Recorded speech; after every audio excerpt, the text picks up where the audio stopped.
You're the only one for me, Allah. Your love is all I need, Allah. You've given so much to me, Allah. So I bow down on my knees.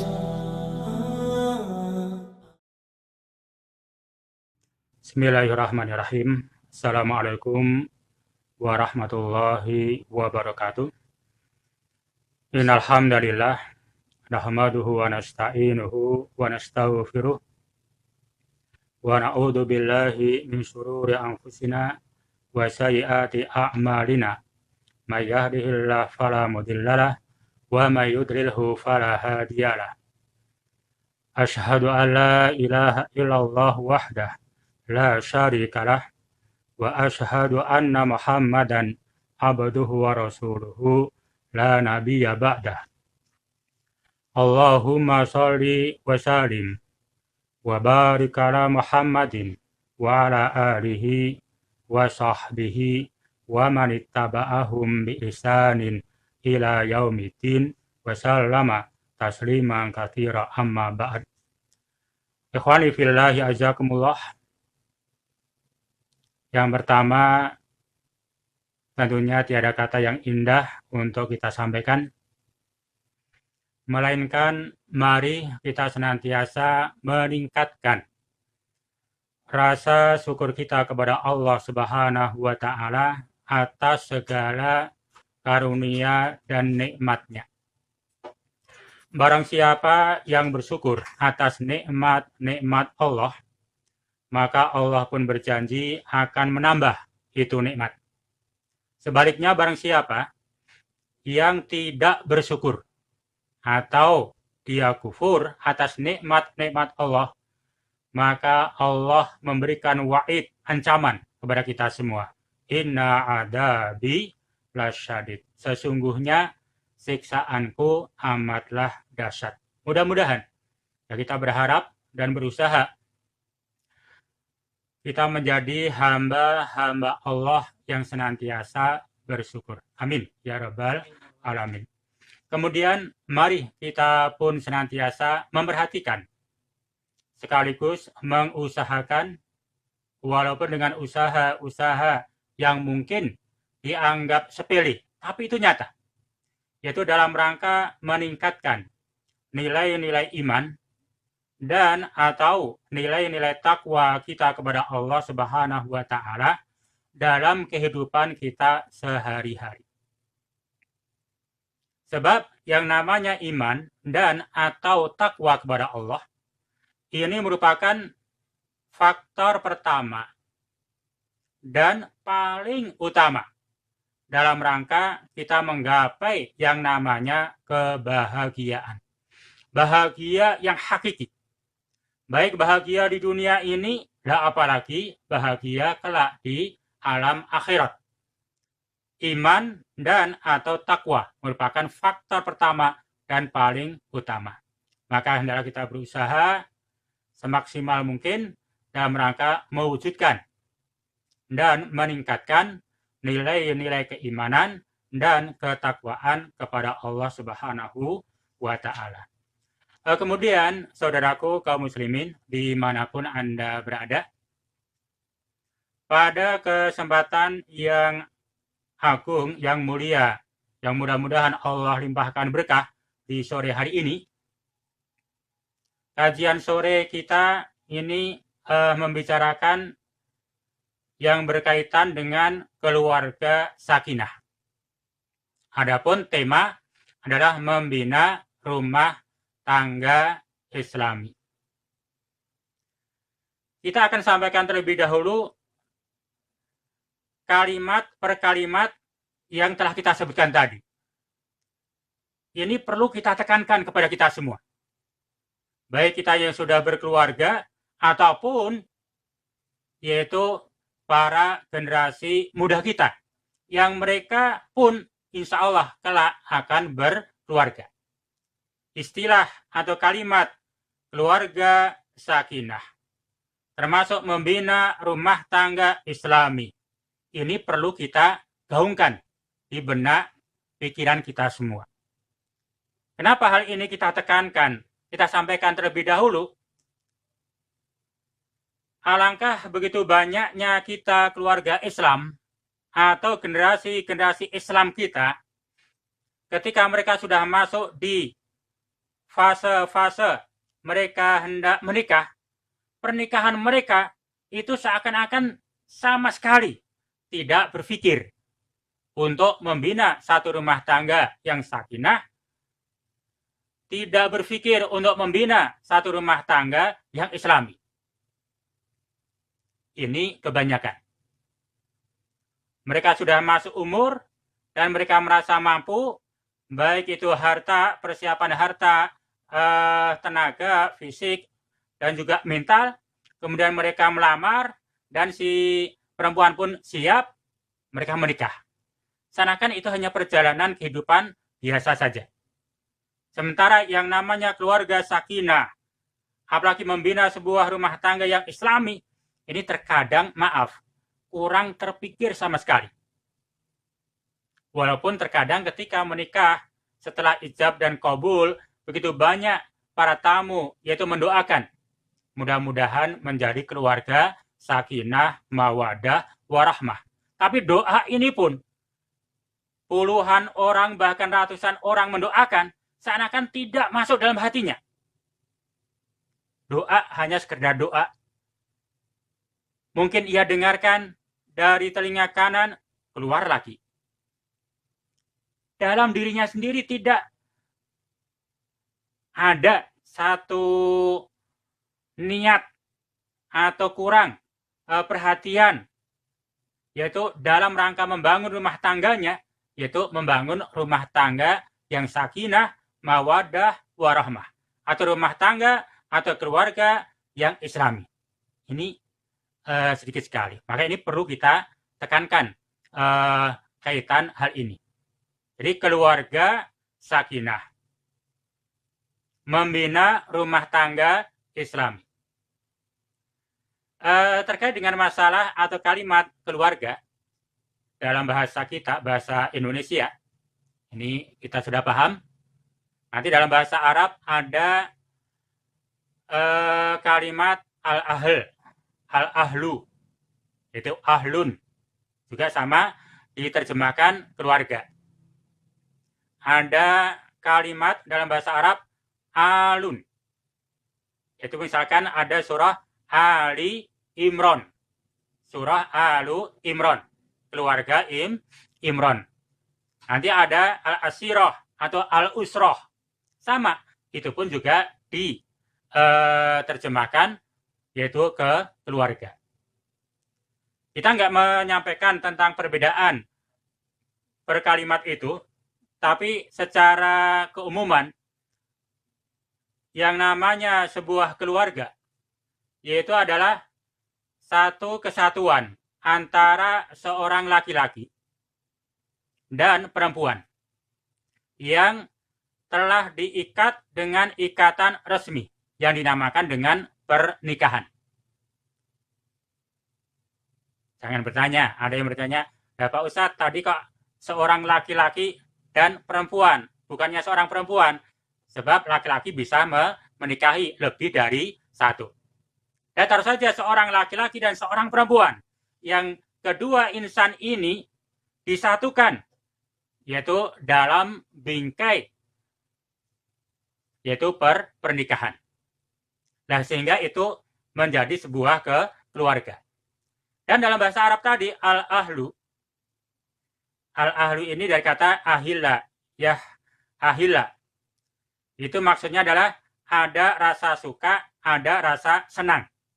Sehingga ketika seseorang dia menjalin sebuah rumah tangga atau keluarga, ahlun, maka di antara kedua insan ini pasti itu akan dimulai dengan adanya rasa suka, ada rasa cinta, ada rasa sayang, sehingga dia memberanikan diri untuk mengambil dia dan dijadikan satu keluarga. Begitu banyak laki-laki di luar ataupun begitu banyak perempuan di luar, Tapi tidak semua. Dia ada dalam hatinya rasa cinta. Ada rasa sayang. Hanya biasa, saudara biasa. Nah, maka dalam al-ahlu, sebuah keluarga, itu dibangun karena adanya rasa cinta, rasa sayang. Itu makna keluarga. Sehingga dengan bersatunya dua insan tadi, laki-laki dan perempuan, dengan ikatan resmi yaitu pernikahan, maka anak keturunan dari keduanya ini sah sebagai anak yang diakui. Maka baik itu nanti ada suami, ada istri, kemudian ada keturunan-keturunan, ini dalam satu bingkai sebuah keluarga atau rumah tangga. Itu makna sebuah keluarga. Nah, kemudian yang namanya as-sakinah, jadi terkadang sering kita sebut dengan keluarga sakinah. Dan sebutan yang lebih komplit yaitu sakinah, mawaddah, warahmah. Jadi kalimat as-sakinah, tenang, tentram, tidak bergerak. Itu makna as-sakinah. Maka ada satu benda itu menggunakan kalimat ini. Ada sin, ada kaf, dan nun. Sikin. Jadi ada as-sikin dan senang. Walaupun hal ini memang terkadang bagi mereka yang belum menikah atau hendak menikah, ketika sudah menyenangi, mencintai, menyayangi seseorang, itu dalam khayalan, benak pikiran dia, nanti ia dapatkan si dia, nanti hidupnya tuh melambung ke atas langit yang begitu indah. Seakan-akan nggak ada kerikil, seakan-akan tidak ada gelombang di sana. Itu bayangan sebelum menikah. Tapi yang namanya sebuah rumah tangga, sebuah keluarga, walaupun disebut dengan keluarga sakinah, toh di sana pun pasti ada yang namanya bebatuan, kecil atau besar. Tapi kembali kepada usulnya, pokoknya, perkara yang pokok, yaitu dia hendak membangun sebuah keluarga yang sakinah, maka problematika hidup dalam berkeluarga, dia akan selesaikan dengan tenang, dengan tentram pula. Itu dinamakan keluarga sakinah.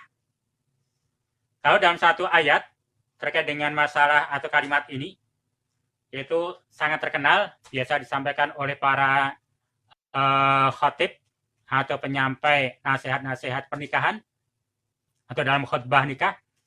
Misalkan dalam surah Rum ayat yang ke-21. Surah Ar-Rum ayat ke-21. Allah Subhanahu wa taala berfirman, A'udzu billahi minasyaitonir rajim.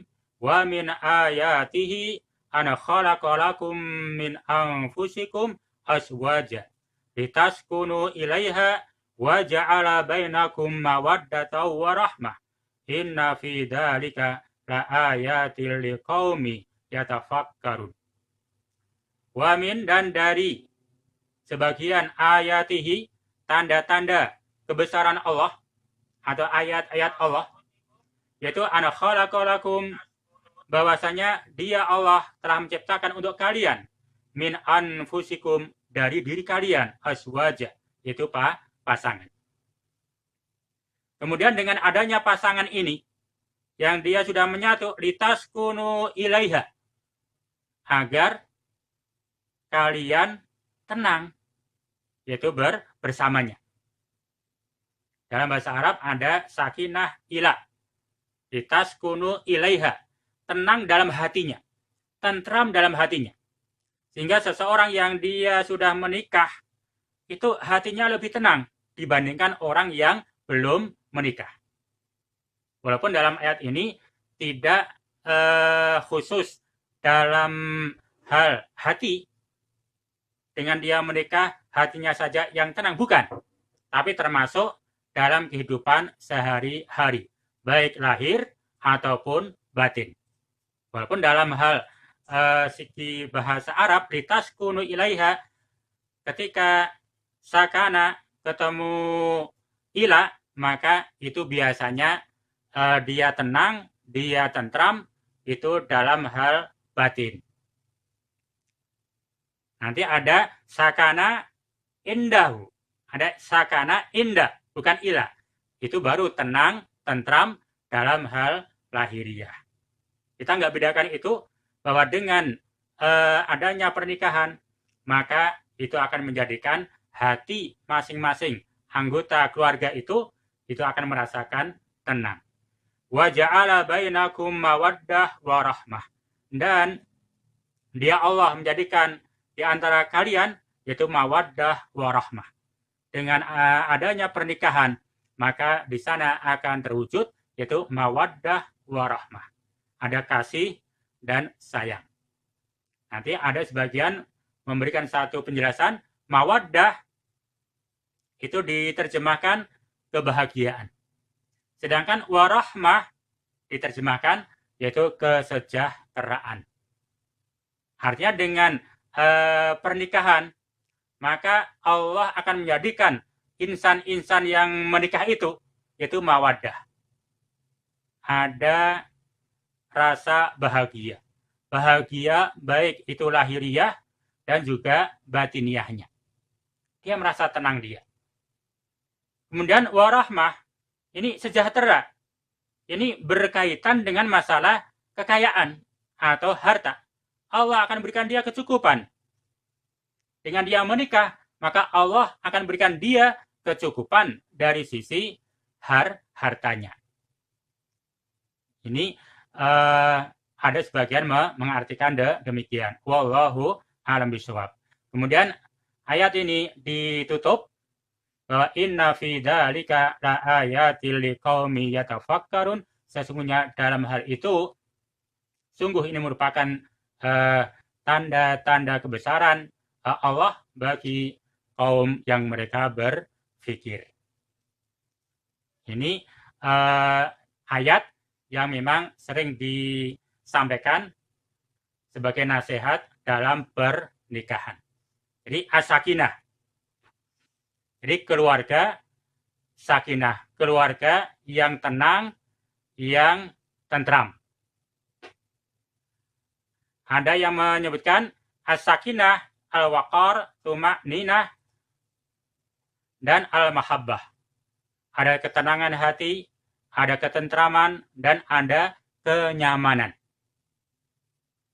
Itu dengan adanya yaitu pernikahan tersebut. Ini kalimat-kalimat yang sedang kita bahas di sore hari ini. Dan kemudian tema yang lebih khusus itu kita sampaikan membina rumah tangga Islami.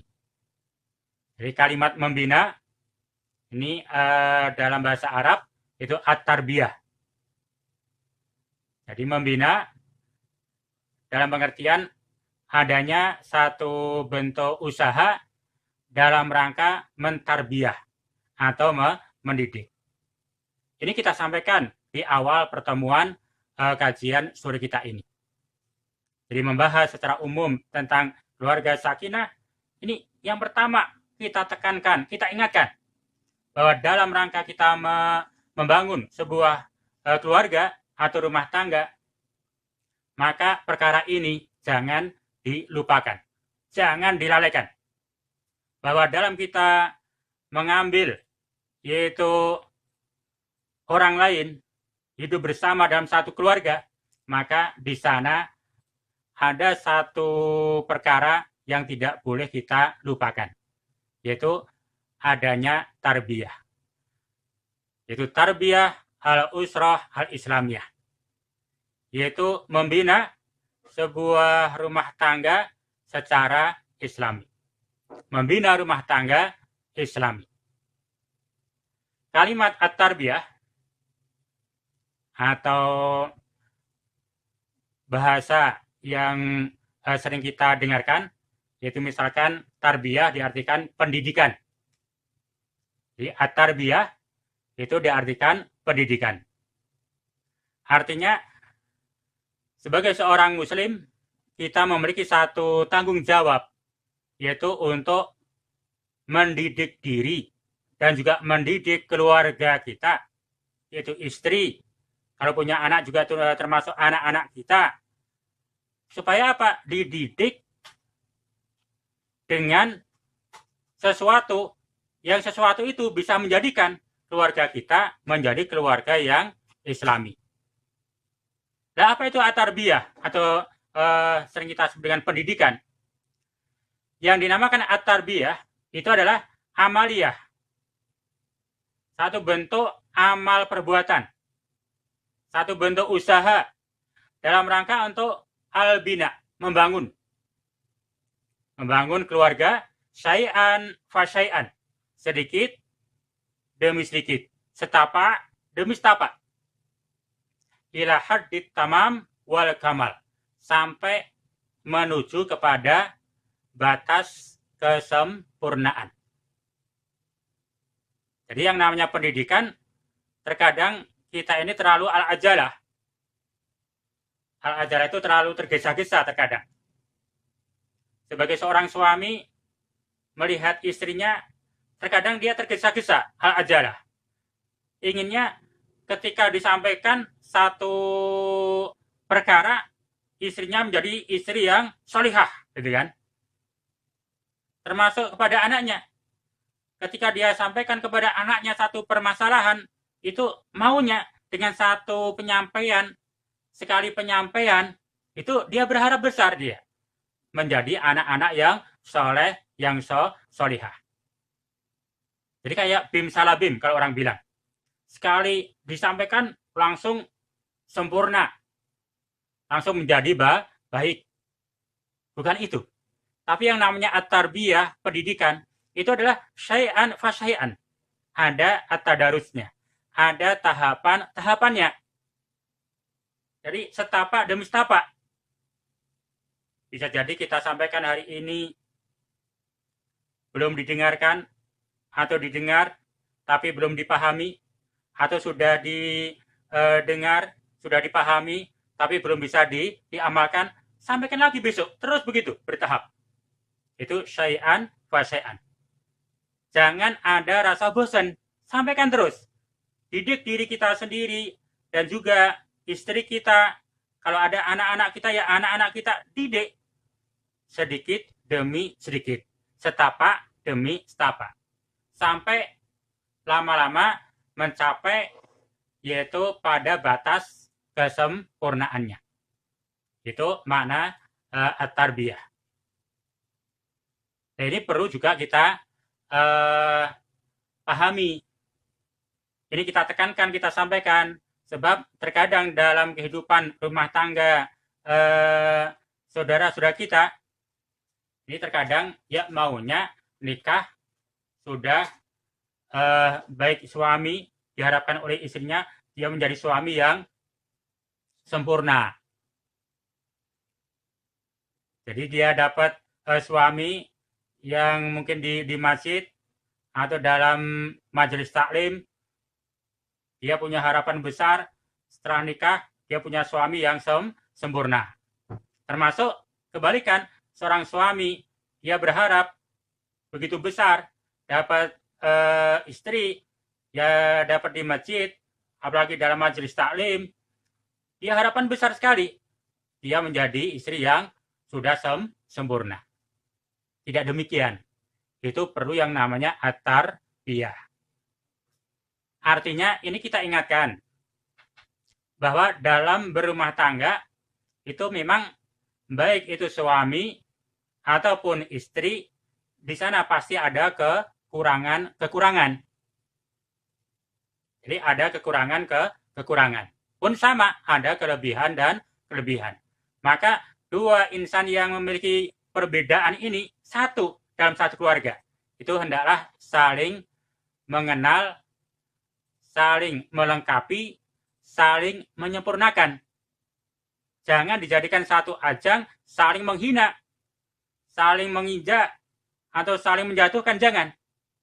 Melihat kesalahan pasangan langsung dijatuhkan. Jangan.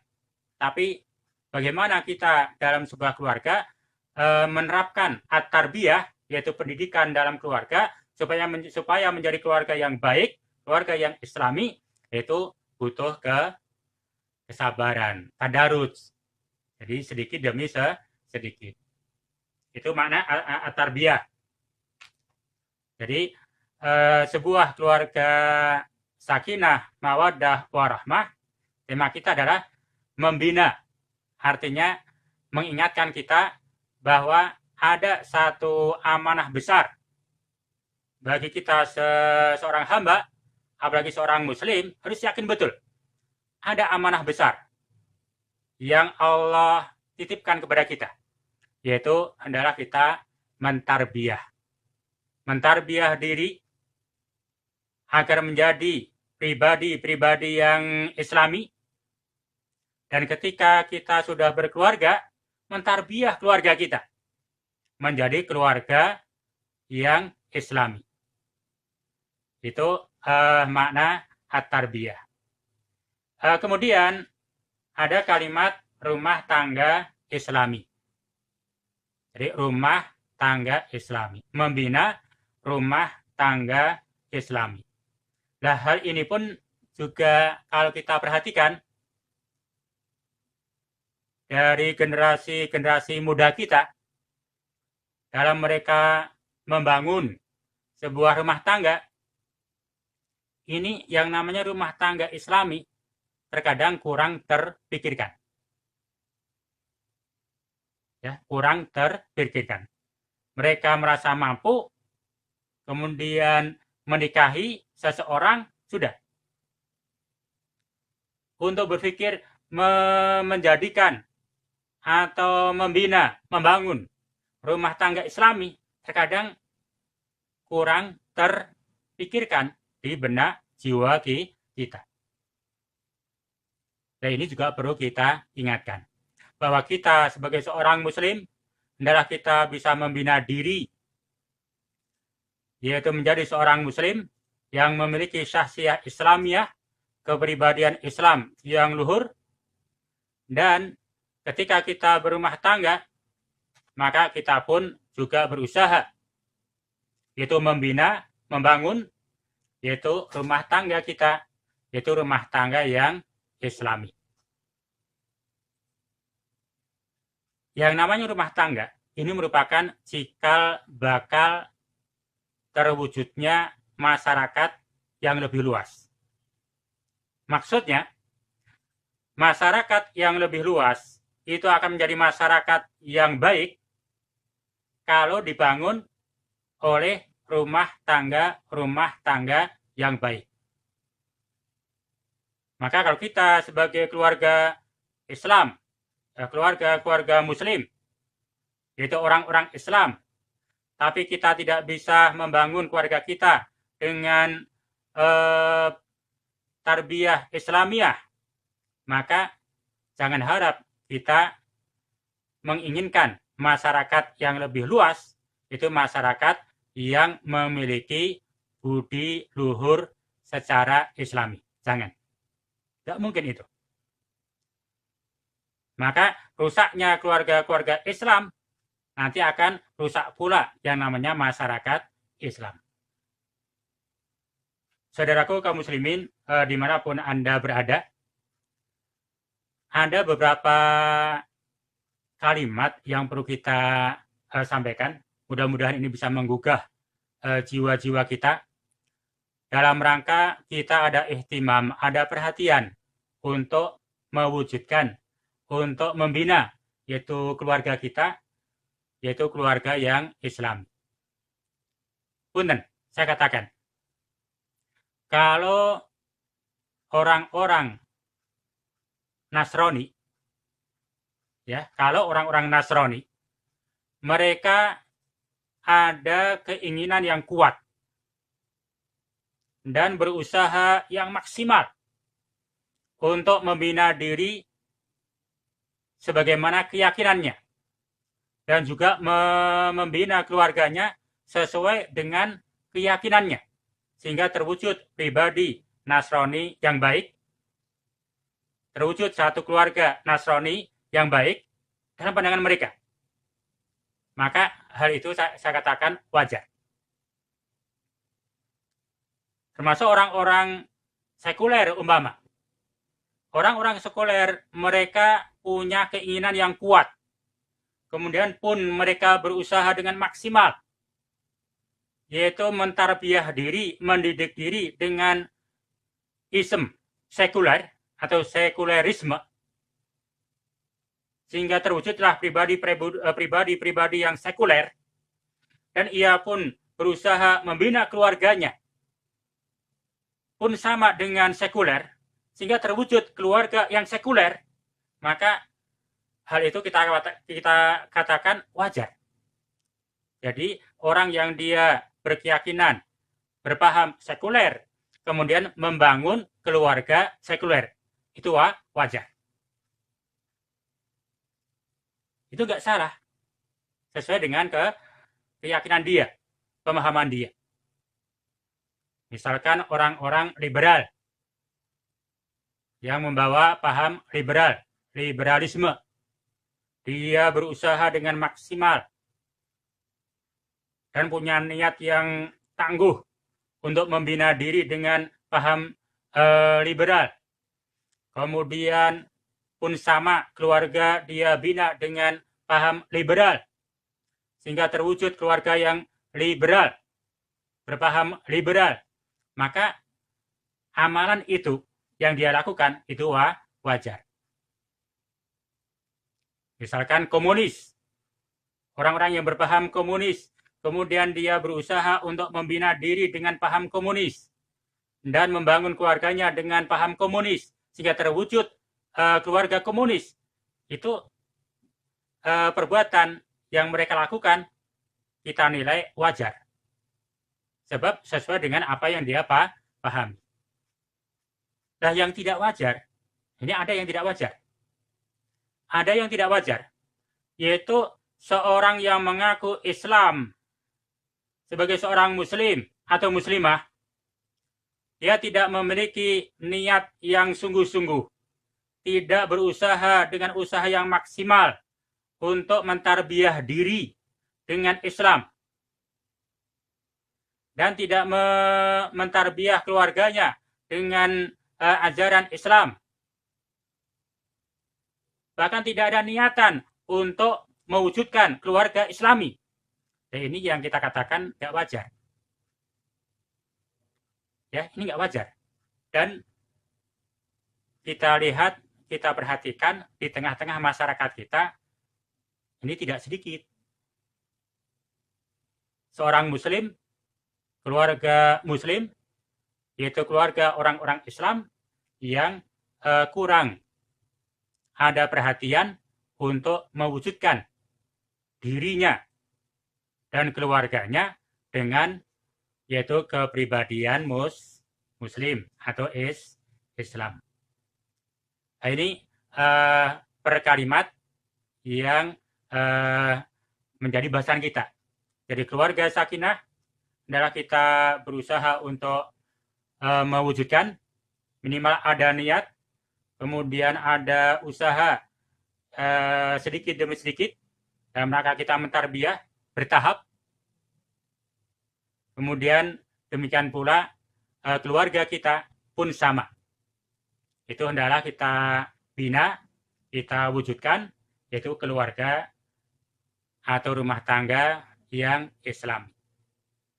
Kemudian, saudaraku kaum muslimin, dimanapun Anda berada, terkait dengan perkara ini akan kita sampaikan yaitu hadis dan juga ayat dari firman Allah Subhanahu wa taala. Mudah-mudahan ini bisa menggugah kita, ada kepedulian, ada perhatian, yaitu untuk mewujudkan diri dan mewujudkan rumah tangga kita, yaitu rumah tangga yang Islami. Yang pertama, ada satu hadis, yaitu dari Ibnu Umar radhiyallahu taala anhuma qol, sami'tu Rasulullah sallallahu alaihi wasallam yaqul. Dari Abdullah bin Umar, semoga Allah ridha kepada keduanya, berkata dia, aku telah mendengar bahwa Rasul sallallahu alaihi wasallam telah bersabda, kullukum ra'in wa kullukum mas'ulun an ra'iyatihi. Al-imamu ra'in wa mas'ulun an ra'iyatihi. War-rajulu ra'in fi ahlihi wa mas'ulun an ra'iyatihi. Wal mar'atu ra'iyah fi baiti zawjiha wa mas'ulatun an ra'iyatiha. Wal khadim ra'in fi mali sayyidihi wa mas'ulun an ra'iyatihi. Wa kullukum ra'in wa mas'ulun an ra'iyatihi. Muttafaq alaih. Rasul menyatakan, masing-masing kalian adalah pemimpin. Jadi masing-masing kalian adalah pemimpin. Dan masing-masing kalian akan diminta pertanggungjawabannya atas kepemimpinannya.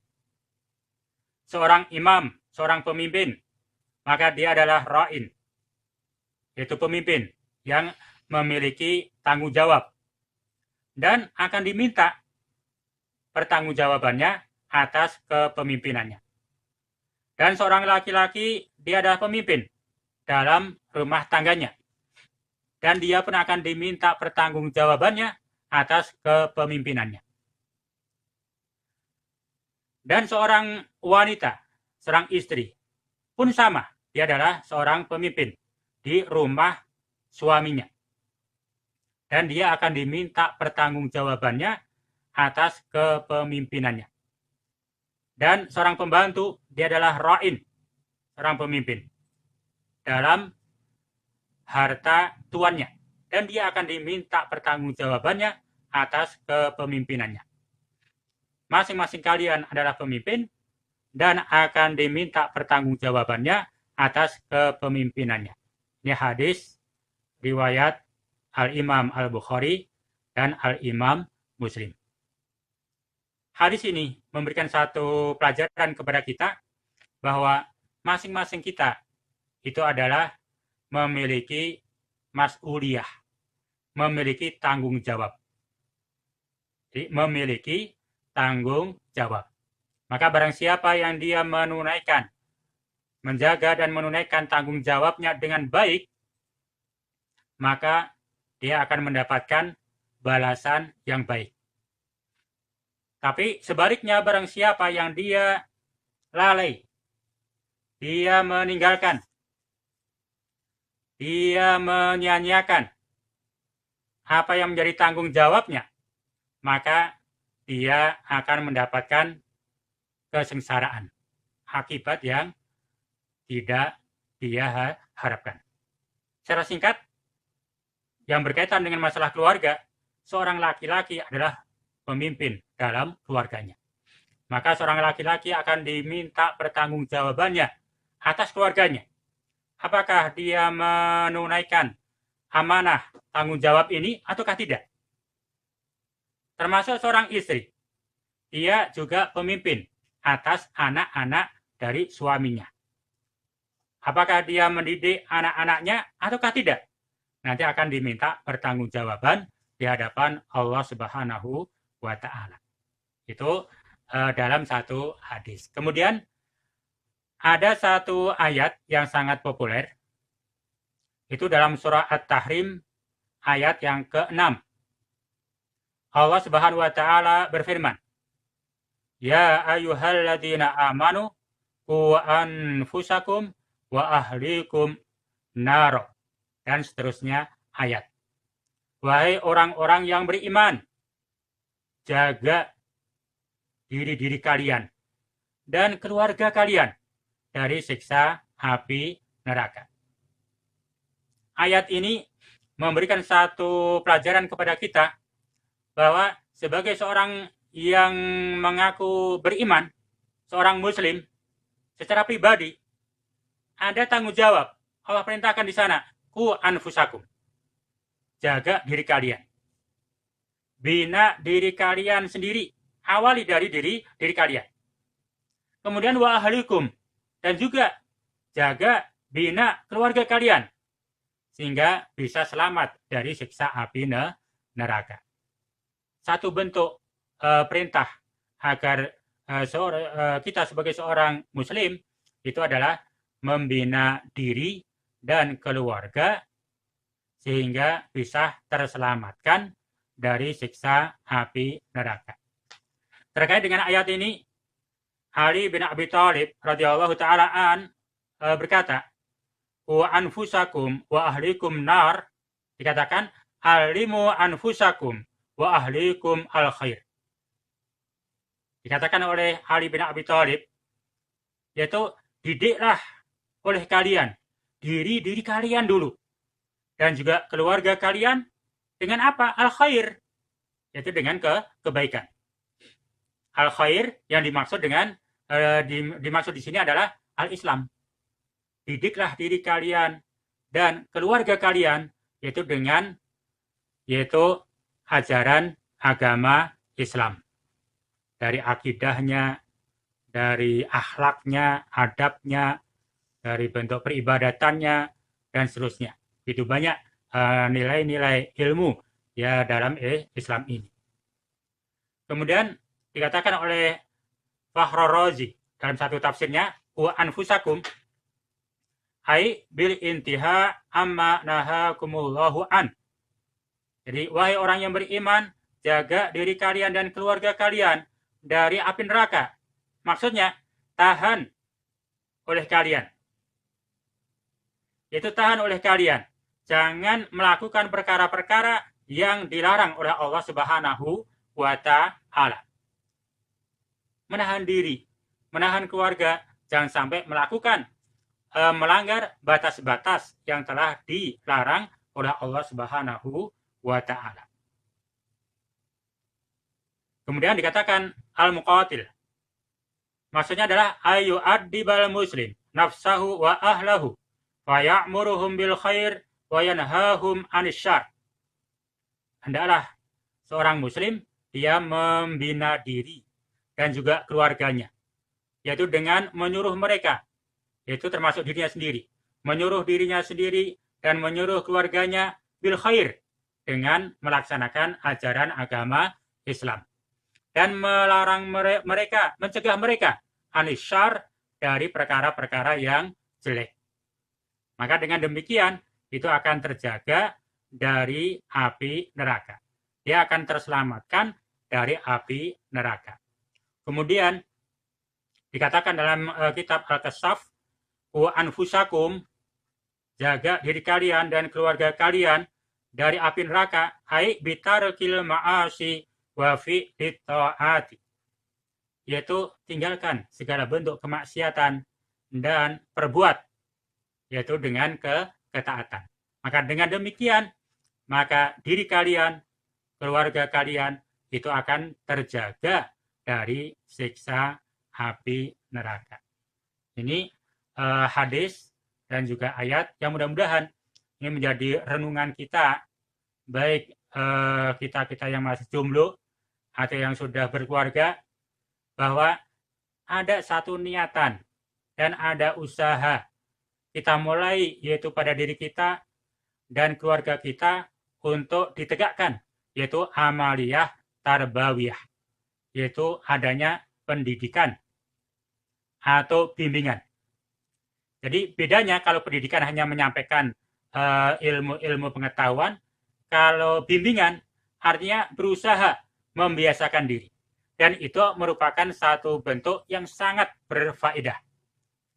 Orang tua hendaklah memberikan pendidikan kepada anak dan juga bimbingan, yaitu artinya memberikan satu kebiasaan-kebiasaan yang baik itu dirinya dan juga anak-anaknya. Maka kalau kebaikan-kebaikan itu diajarkan dan dibiasakan, maka insya Allah akan tumbuh, yaitu dalam hal kebaikan. Sebagai penutup, dikatakan oleh Al-Ghazali terkait dengan masalah pendidikan dan juga tarbiyah ini, terutama kita orang tua kepada anak-anak kita, maka beliau dikatakan di antaranya, as-sabiyyu amanatun inda walidayhi. Seorang anak merupakan amanah bagi kedua orang tuanya. Kemudian Al-Imam Al-Ghazali menyatakan, wa inna uwidasyar, wa fa'ina uwidal khair wa ulimahu nasha alaih wa sa'ada fid dunya wal akhirah abawahu. Maka sesungguhnya jika orang tuanya membiasakan kebaikan-kebaikan dan mengajarkan kebaikan-kebaikan, baik diri kepada anak-anaknya, maka anak-anaknya pun akan tumbuh dengan kebaikan itu. Maka di saat itulah akan dapat merasakan kebahagiaan, baik di dunia maupun di akhirat. Tapi sebaliknya, wa ahmala ahmalal bahaim syakiyun wa halaka. Ketika orang tua dia membiasakan keburukan pada dirinya dan juga membiasakan keburukan-keburukan kepada anaknya, bahkan dia membiarkan anak-anaknya sebagaimana dia membiarkan binatang-binatang ternak, tidak ngurus anak-anaknya. Mau belajar tidak, ya terserah. Mau ke masjid tidak, terserah. Bisa baca Quran tidak, terserah. Ya, dia itu membiarkan anak-anaknya. Sama sekali nggak ada kepedulian untuk mendidik, yaitu keluarganya. Maka ingat, dikatakan syaqiyun wa halaka. Itu akan membawa kecelakaan dan kehancuran. Baik di dunia ini maupun kelak di akhirat. Nah, ini mudah-mudahan kita sebagai seorang muslim ada perhatian dalam perkara ini. Dan sebagai kesimpulan yang perlu kita sampaikan bahwa yang pertama adalah kita memiliki kepedulian, yaitu tentang dakwah dan tarbiyah. Memiliki kepedulian tentang dakwah dan tarbiyah. Kita mulai pada diri kita masing-masing, ibadah binafsik, kemudian kita mulai pula dari rumah tangga kita. Kita ajarkan, yaitu nilai-nilai luhur tentang ajaran agama Islam ini. Kemudian sebagai orang tua, bagi kita yang sudah memiliki keturunan, memiliki anak, maka orang tua memiliki kewajiban untuk mendidik dan membimbing anak-anaknya. Ini merupakan amanah. Nanti akan diminta pertanggungjawabannya di hadapan Allah Subhanahu wa Ta'ala. Dan dari surah At-Tahrim kita bisa mengambil kesimpulan bahwa hendaklah kita senantiasa bertakwa kepada Allah Subhanahu wa Ta'ala dan selalu berdakwah. Dakwah kita mulai pada diri kita dan juga keluarga kita. Agar apa? Selamat dari siksa api neraka. Kemudian dalam surah At-Tahrim ayat ke-6 pun sama, kita bisa mengambil pelajaran. Hendaklah kita berusaha menyelamatkan diri, yaitu dari siksa api neraka, yang siksaannya amatlah dahsyat. Dengan cara apa? Yaitu kita awali, kita mulai, yaitu dengan usaha yang nyata, yaitu belajar tentang Islam. Belajar, yaitu tentang Islam. Itu awal. Nanti meningkat, dan meningkat. Nah, ini mudah-mudahan bisa bermanfaat, berfaedah untuk kita semua. Adapun untuk kajian atau materi yang akan datang, nanti akan kita mulai bagaimana usaha kita, yaitu untuk membangun rumah tangga yang islami, yaitu dengan berusaha memilih pasangan yang baik. Jadi berusaha memilih pasangan yang baik. Nanti pembahasan berikutnya. Kurang dan lebihnya mohon maaf. Mudah-mudahan Allah memberikan maghfirah atas segala kekurangan dan kesalahan dalam majelis ini. Dan akhirnya dari saya ucapkan Assalamualaikum warahmatullahi wabarakatuh. You're the only one for me, Allah. Your love is all I need, Allah. You've given so much to me, Allah. So I bow down